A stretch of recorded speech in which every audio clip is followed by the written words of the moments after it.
اور وہی ٹھکانہ ہے جہاں آخری آیت پر پہنچے۔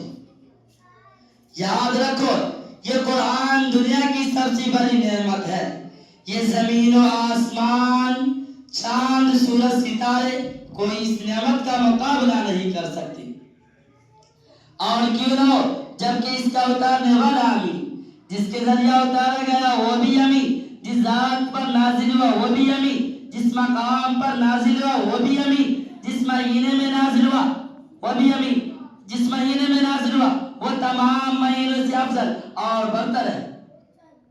حدیث پاک میں آتا ہے فضل کلام اللہ علی سائر الکلام کفضل اللہ علی خلقہ۔ اللہ کے سب کلاموں پر ایسی فضیلت ہے جیسی کہ خدا تعالی شانہ نے ارشاد فرمایا۔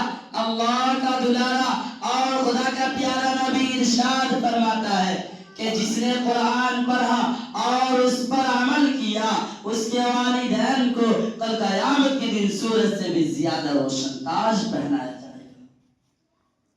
غور کرنے کا مقام ہے کہ جب والدین کو اس طرح بڑے قدر انعام سے نوازا جائے گا تو خود پڑھنے والے کے مقام اور مرتبہ کا کیا عالم ہوگا۔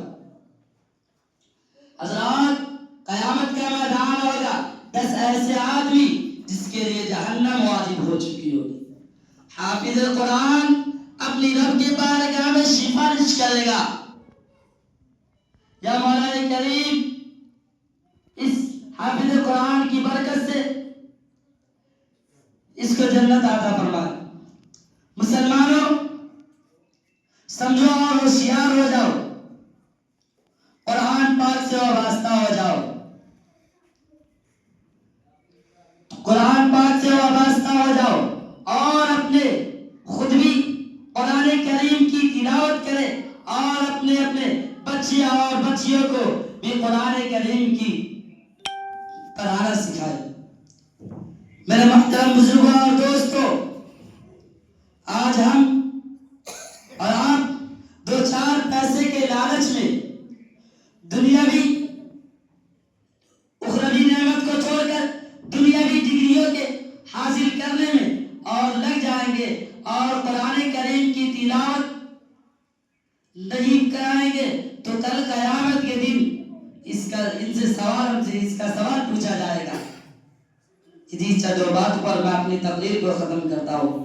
وما علینا الا البلاغ۔